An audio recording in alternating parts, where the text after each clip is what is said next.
কোন বিষয় আমার আত্মচরিত্রকে ধ্বংস করে দেবে, এই বিষয়টা যখন আমরা আল্লাহর কোরআনের মধ্যে খুঁজি, তখন আমার আল্লাহর কোরআন আমাদেরকে বলছে মা আতাকুম রাসূলের মধ্যে অন্যতম ঈমানের দাবি মুআমিলাত মুআশিরাত। আমার নবী শুধু মান কালা লা ইলাহা ইল্লাল্লাহ ফাদাখালাল জান্নাহ এটুকুন বলে শেষ করেন না। আমার নবী বলেন আমি তোমার খাওয়া নাওয়া উঠা বসা চলাফেরা সবকিছুকে সাজিয়ে দিয়েছি। ও উম্মত, সামান্য কয়েকটা নিয়ামত তোমার মধ্যে যদি সবর থাকে, তোমার মধ্যে শুকর থাকে, তোমার মধ্যে আদল থাকে, তোমার মধ্যে ইনসাফ থাকে, মানুষকে ভালোবাসা, এই নিয়ামতগুলো যদি তোমার মধ্যে থাকে, তাহলে আমি নবী গ্যারান্টি দিচ্ছি তুমি তো দুনিয়া আখিরাতের সবকিছু পেয়ে গেলে। চিৎকার দিয়ে বলেন না সুবহানাল্লাহ।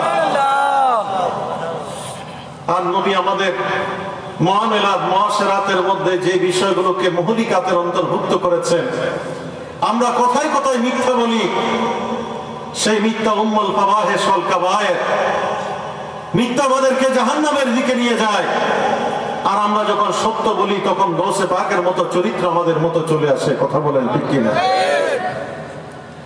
আমার নবী বলেন ইয়াহদি ইলাল জান্নাহ, তুমি সততার মধ্যে থাকো, তুমি ন্যায়নিষ্ঠ হও।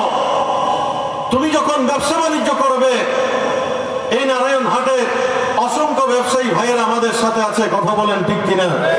আমার আল্লাহ বলেন তুমি এমন ব্যবসা করবে যেন আত্তাজিরু সুদুকুল আমিন মা'আন নবিয়্যিন ওয়াস সিদ্দিকিন ওয়াস শুহাদা, যেন তুমি ব্যবসায়ী ন্যায়পন্থী হওয়ার কারণে, সত্যপন্থী হওয়ার কারণে, কল্যাণময়ী ব্যবসায়ী হওয়ার কারণে কাল কিয়ামতের ময়দানে যেন তুমি নবী সিদ্দিক শহীদের কাতারে ঢুকে যেতে পারো।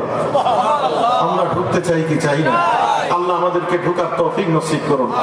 আর কেউ যদি ওই ব্যবসার মধ্যে সুদ যদি মিশ্রণ করে, সুদের জালে যদি নিজের জীবনকে আবদ্ধ করে নেয়, আমার নবী যেই সুদের জালকে বিস্তৃত অবস্থায় পেয়ে ওই সুদ থেকে নবী আমাদেরকে রক্ষা করে ফতেহ মক্কার পরে ইয়াউমুল ফাতহেও আমার নবী বলেছেন যে আজকের বিদায় হজের অভিভাষণের এই জায়গায় দাঁড়িয়ে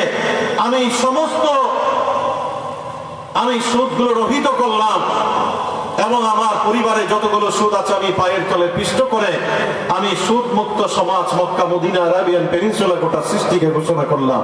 চিৎকার দিয়ে বলি সুবহানাল্লাহ। আমার আল্লাহ বলেন ইয়া আইয়ুহাল্লাযীনা আমানু লা তাকুলু রিবা দাআফাম মুদাআফাতান ওয়াত্তাকুল্লাহ লাআল্লাকুম তুফলিহুন।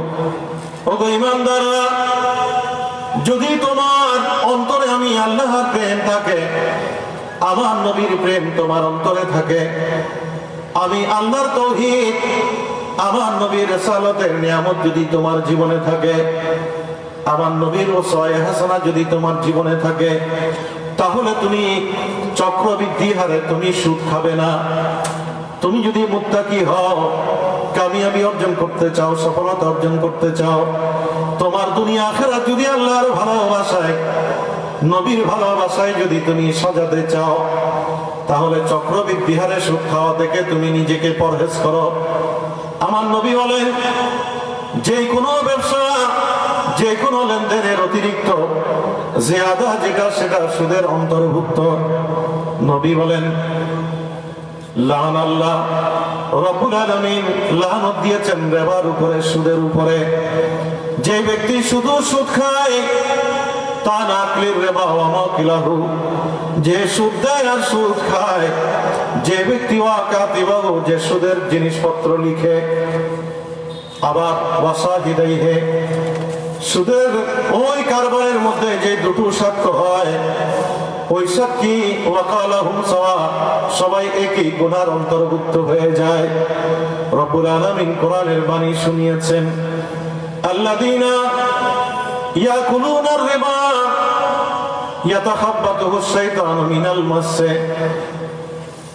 ওই ব্যক্তি যাকে শয়তান পাগল বানিয়ে দিয়েছে, স্পর্শ করে যে সুদ খায় তাকে তো শয়তান তাকে স্পর্শ করে পাগল বানিয়ে দিয়েছে, সে কারণে বলে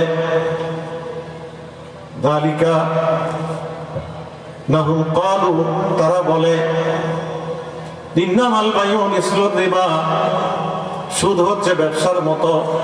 অথচ রব্বুল আলামিন বলেছেন ওয়া হালাল্লাহুল বাইআ ওয়া হারামার রিবা, আল্লাহ ব্যবসাকে হালাল করেছেন, সুদকে হারাম করেছেন। যে ব্যক্তি রব্বুল আলামিনের নির্দেশ ফামান জাআহু মাউইযাতুম মিন রাব্বিহি, যে ব্যক্তি আল্লাহর ওয়াজ, আল্লাহর বক্তৃতা, আল্লাহর বাণী, আল্লাহর উপদেশকে মিন রাব্বিহি, আল্লাহর বাণীকে নিয়ে পান্তা ওটা থেকে বিরত থাকলো, আমার আল্লাহ গ্যারান্টি দিয়েছেন ওয়া আমরুহু ইলাল্লাহ মা সালাফা। এখানে আরেকটা জায়গা আছে, সাথে সাথে আল্লাহ বলছেন ওয়া আমরুহু ইলাল্লাহ, তার বিষয়টা আল্লাহর এখতিয়ারে চলে যায়। ওয়া মান আদা, আবার যখন মানুষ সুদের মধ্যে প্রত্যাবর্তন করে, ফাহুয়া ফি নারে জাহান্নামা খালিদিনা ফিহা, এবং জাহান্নামের আগুনের মধ্যে নিক্ষিপ্ত হয়। ওই জাহান্নামের আগুন তার জন্য চিরস্থায়ী হয়, চিরস্থায়ী ভাবে সে ওখানে নিক্ষিপ্ত থাকে। সেই কারণে রব্বুল আলামিন সুদ থেকে আমাদেরকে নিষেধ করেছেন। কথা বলেন ঠিক কিনা? ব্যবসাকে আল্লাহ আমাদের জন্য হালাল করেছেন। যখন আপনি হালাল রুজি, হালাল রিজিক অন্বেষণ করবেন, তখন তো সেটা একের পর এক একটা পদক্ষেপ আল্লাহর দিকে, জান্নাতের দিকে আপনি এগিয়ে যান। এই কারণে ইয়ামহাকুল্লাহুর রিবা ওয়া ইউরবিস সাদাকাত ওয়াল্লাহু লা ইউহিব্বু কুল্লা কাফারিন আসিম। আল্লাহ ব্যবসা বাণিজ্য সদকাকে বুলন্দ করেছেন, মহিমান্বিত করেছেন, রিবাকে ধ্বংস করেছেন, সুদকে ধ্বংস করেছেন। আর যারা অকৃতজ্ঞ কাফের, অস্বীকারী, তাদের জন্য আল্লাহ মর্মন্তুদ শাস্তির ব্যবস্থা রেখেছেন। সেই কারণে রব্বুল আলামিন বলেন, যাদের মধ্যে ন্যূনতম সুদ আছে, ওয়াজারু মা বাকিয়া মিনার রিবা ইন কুনতুম মুমিনিন, তুমি যদি মুমিন হও, তুমি যদি মুসলমান হও, সুদের বিন্দু পরিমাণ যদি তোমার জীবনে থাকে, সেটা থেকে তুমি বেরিয়ে আসো।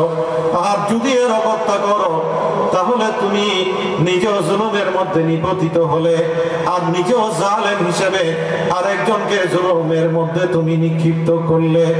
অতএব আমার নবী বলেন, ও উম্মত রে আমার, সুদের জন্য আল্লাহর পক্ষ থেকে এত বিসম্পাদ, এত খারাপ অবস্থা। আল্লাহ 70 প্রকারের গুনাহ ঘোষণা করেছেন সুদের জন্য।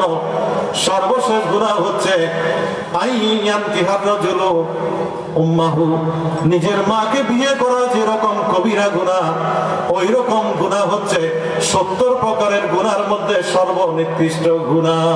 চিৎকার দিয়ে বলেন নাউজুবিল্লাহ। আমরা সুদ থেকে বাঁচতে চাই কি চাই? যারা চাই হাত তুলি।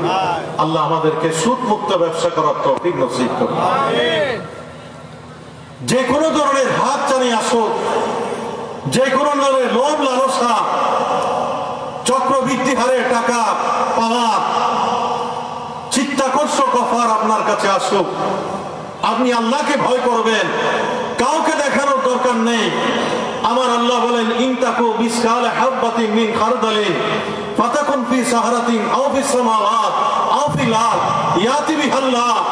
ও বান্দা, তুমি তোমার সন্তানকে উপদেশ দাও যে তোমার জররা জররা আমল যা তুমি শিলা গর্ভে লুকিয়ে রাখতে চাও, এটা আসমানের মধ্যে পুঁতে রাখো, আর জমিনের মধ্যে মৃত্তিকার তলদেশে লুকিয়ে রাখো।